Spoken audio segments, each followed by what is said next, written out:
মা বাজার থেকে চিকেন এনেছে, কিন্তু অল্পই 500 মতো, কারণ একবার খাবো তো, রাতে আলাদা খাবার হবে, তাই মাংসটাকে একটু জলে ভিজিয়ে রাখলাম।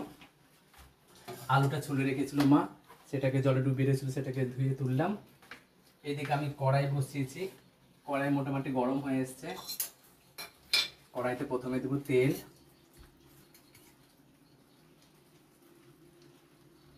তেল দেওয়া হয়ে গেছে।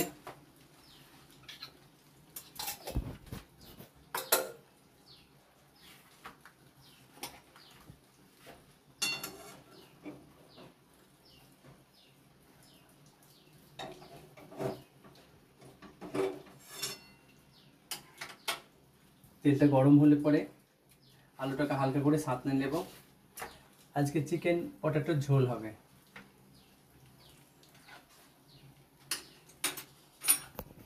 গরম হয়ে এসছে, একটুখানি পাঁচফোড়ন দিলাম।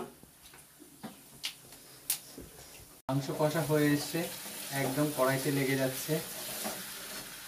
এইবার এদিকে আমি একটা পাত্রের মধ্যে জল গরম করতে বসিয়েছিলাম, সেই জলটাও মোটামুটি হয়ে গেছে, অফ করে দিয়েছি।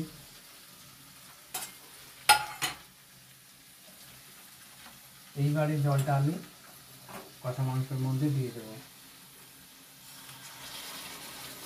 আমরা একটু ঝোল খাবো তাই জলটা একটু বেশি দিলাম, আপনারা চাইলে কমও দিতে পারেন।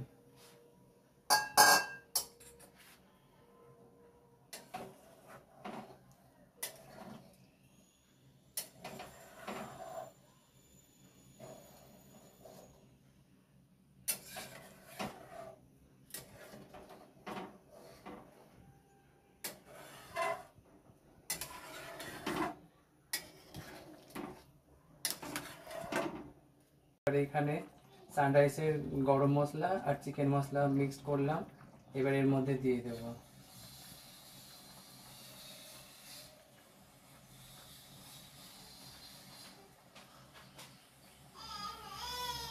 এবার একটু নেড়ে দেবো।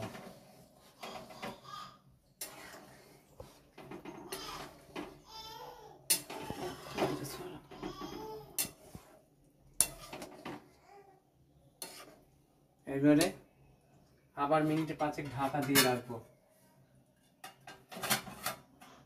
একদম লো ফ্লেমে।